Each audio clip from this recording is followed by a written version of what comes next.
On Sunday morning, Senator Lindsey Graham passed away at the age of 71, bringing to a close one of the longest, most consequential, and often hypocritical political careers in modern American history.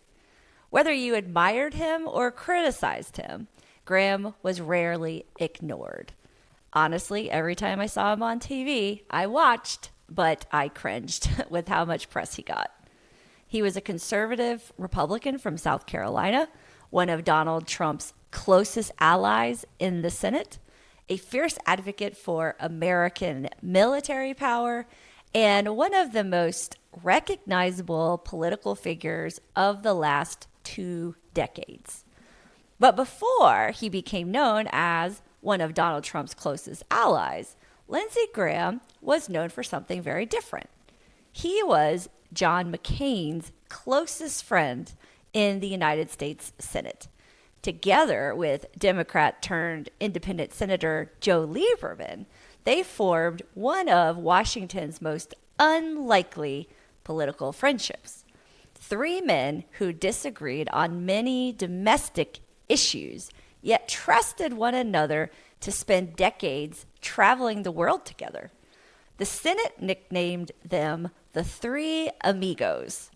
The story of that friendship and how it ultimately intersected with the rise of Donald Trump may be one of the most fascinating political stories of the last 30 years.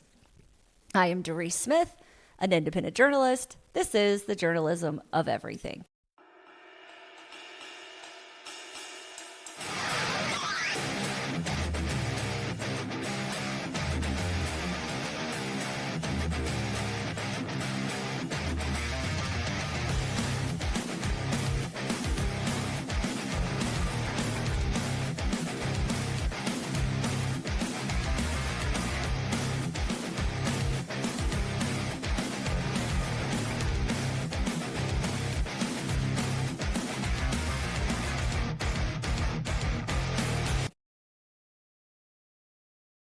Lindsey Graham was born in central South Carolina, where his parents owned a small restaurant and a pool hall.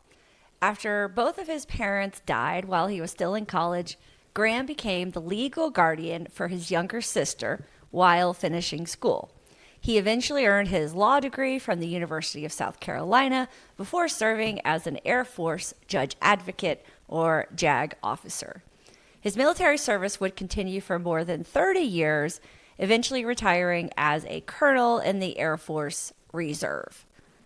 After serving in South Carolina House of Representatives and later the U.S. House of Representatives, Graham's national profile changed dramatically in 1998. What happened in 1998? President Bill Clinton had become only the second president in American history to be impeached. As a member of the House Judiciary Committee and one of the House impeachment managers, Graham helped present the constitutional case against President Clinton before the United States Senate.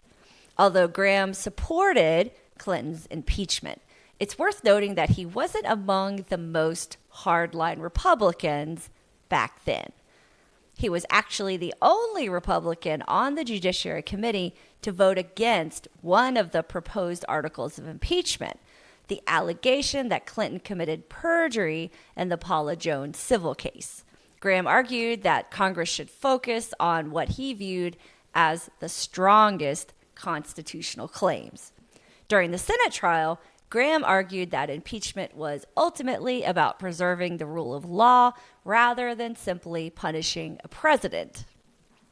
One of his most quoted remarks from the proceedings was, "You don't even have to be convicted of a crime to lose your job in this constitutional republic." So the point I'm trying to make is you don't even have to be convicted of a crime to lose your job in this constitutional republic if this body determines that your conduct as a public official is clearly out of bounds in your role. Thank God you did that. Because impeachment is not about punishment. Impeachment is about cleansing the office. Impeachment is about restoring honor and integrity to the office. The trial introduced Lindsey Graham to millions of Americans. It also introduced him to someone who would become his closest political friend, Arizona Senator John McCain. According to McCain, one of Graham's remarks during the impeachment proceedings caught his attention immediately. Graham said, "Where I come from, any man calling a woman at 2 a.m. is up to no good." He later joked that Graham was someone he wanted to get to know. When Graham entered the Senate in 2003, McCain welcomed him as both a colleague and eventually a close friend.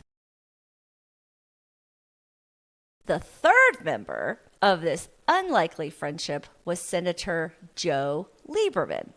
Lieberman had been Al Gore's Democratic running mate during the 2000 presidential election. Politically, Lieberman often disagreed with McCain and Graham on healthcare, taxes, labor policy, and many domestic issues. But on one subject, they were remarkably aligned: national security. All three believed the United States should maintain a strong military, remain engaged with allies from around the world, and actively confront threats from authoritarian governments.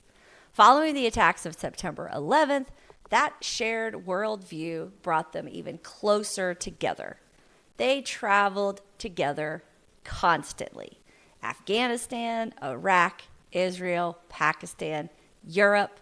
Military commanders and reporters began referring to them as the three Amigos, and the nickname stuck. The three senators became some of the most recognizable congressional voices supporting the wars in Afghanistan and Iraq. They backed the 2007 troop surge in Iraq and frequently visited American service members overseas. Supporters viewed them as principal defenders of American leadership abroad. Critics believed they were too willing to support military intervention. To give you an idea of the political climate at the time, most people did support the war in Afghanistan, but opposition was high towards the war in Iraq. In November 2007, a Gallup poll found that 34% of Americans said the surge was improving Iraq, 39% said it made little difference, and 25% believed the surge made the situation in Iraq worse. By 2008, 61% of Americans believed in U.S. and NATO forces should remain in Afghanistan. Whatever one's opinion of those policies, there was little doubt that the friendship between the three senators was genuine. What made their friendship remarkable wasn't that they agreed on everything, because they didn't. Joe Lieberman remained a Democrat and then later an independent, who often voted very differently from McCain and Graham on domestic issues. John McCain was famous for challenging his own Republican Party. He was a maverick. Lindsey Graham sometimes partnered with Democrats on issues like immigration reform and criminal justice, yet somehow they remained close friends. They argued, they debated, they cast different votes. Then they boarded airplanes together for 12-hour overseas flights for decades. In many ways, they represented a version of the United States Senate that has become increasingly rare. A place where ideological disagreement did not automatically prevent genuine friendship. John, to me, has one quality that is really special. He will fight for his friends. In 2014, I had 6 primary opponents from mildly disturbed to completely crazy. John came down and stood by me because I dared work with people on the other side to solve an immigration problem. I'm a good conservative, I think, but I don't mind working with the other side. John was going to be up for election, and I wasn't the most popular person on talk radio. He stood with me and followed me around everywhere I went. When I ran for president, most of you missed it. John was with me. The bottom line is, folks, that the people that he served with in jail will tell you the same thing in prison that I will tell you. He is loyal to his friends. He loves his country. And if he has to stand up to his party for his country, so be it. He would die for this country. I love him to death.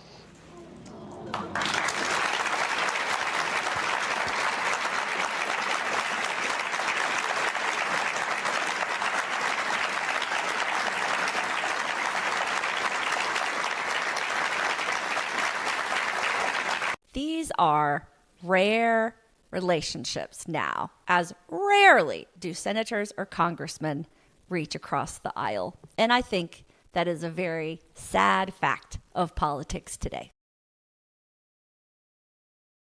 Then came 2015. Donald Trump entered the Republican presidential race. Almost immediately, he began attacking many of the Republican Party's most recognizable figures. No attack hit Lindsey Graham more personally than Trump's criticism of John McCain. At a campaign event in Iowa, Trump famously declared, "He's not a war hero. I like people who weren't captured." I raised $1 million for him. It's a lot of money. I supported him. He lost. He let us down. But, you know, he lost. So I never liked him as much after that because I don't like losers. But Frank, let me get to it. He hit me. Hero. He's not a war hero. He's a war hero. He's a war hero. 5.5 years. He's a war hero because he was captured. I like people that weren't captured, okay? I hate to tell you. Do you agree with that? He's a war hero because he was captured. For Graham, whose closest friend had spent more than 5 years as a prisoner of war in Vietnam after refusing early release, the comments were deeply personal. Graham responded angrily. He called Trump a jackass. He defended McCain's military service in interview after interview. He warned Republicans that nominating Trump would damage the Republican Party. He questioned Trump's temperament and argued that he was unfit to become president. The feud escalated to the point that Trump publicly read Graham's personal cell phone number during a campaign rally. Rather than responding with anger, Graham filmed himself destroying the phone on camera, laughing about needing a new number. At that moment, few people would have guessed that Lindsey Graham would one day become one of Donald Trump's closest political allies. And then Donald Trump won the presidency. Like many Republicans who had opposed him during the campaign, Graham faced a difficult political decision. Should he remain one of Trump's most outspoken critics, or should he attempt to work with the newly elected president? Graham chose the second path. Initially, the relationship developed gradually. The two discovered they agreed on judicial appointments, defense spending, support for Israel, taking a harder line toward Iran, confronting China. Trump increasingly relied on Graham for advice on foreign policy. Graham later acknowledged that remaining close to the president gave him an opportunity to influence important decisions. As chairman of the Senate Judiciary Committee, Graham became instrumental in confirming hundreds of federal judges, including Supreme Court Justices Neil Gorsuch, Brett Kavanaugh, and Amy Coney Barrett. By 2018, Lindsey Graham had become one of President Trump's closest allies in the Senate. Then came another turning point. John McCain died in August 2018 after battling brain cancer. During McCain's illness, Graham spent considerable time with his longtime friend. His Senate floor tribute was one of the most emotional speeches of his career. I remember how easy it is to say and how hard it is to do. How hard it is to tell your base, I think you're wrong. how hard it is to solve problems that nobody else wants to talk about. I learned that failure and success are the different sides of the same coin. That John told me I have become better from my failures because it teaches us. And I've been tempted by my success. And without my failures, I would have never been successful. So to those who are striving as a young person, remember John McCain. He failed a lot, but he never quit. And the reason we're talking about him today, and the reason I'm crying, is because he was successful in spite of his failures. Many assumed Graham would continue defending McCain whenever Trump criticized him. Instead, when Trump renewed his attacks on McCain months after his death, Graham responded very differently than he had in 2015. Rather than publicly rebuking Trump, Graham largely stayed out of the dispute. He said he wasn't interested in honoring John McCain by attacking President Trump. Instead, he argued that he could continue respecting McCain's legacy while also working closely with the president. Supporters saw this as political realism. They argued that Graham believed he could accomplish more by remaining inside Trump's circle than by becoming another Republican critic on the outside. Critics viewed it differently. They saw one of the sharpest political reversals in modern Washington. Hypocritical and opportunistic, the worst quality of career politicians. The man who had passionately defended John McCain against Donald Trump had now become one of Trump's closest political allies.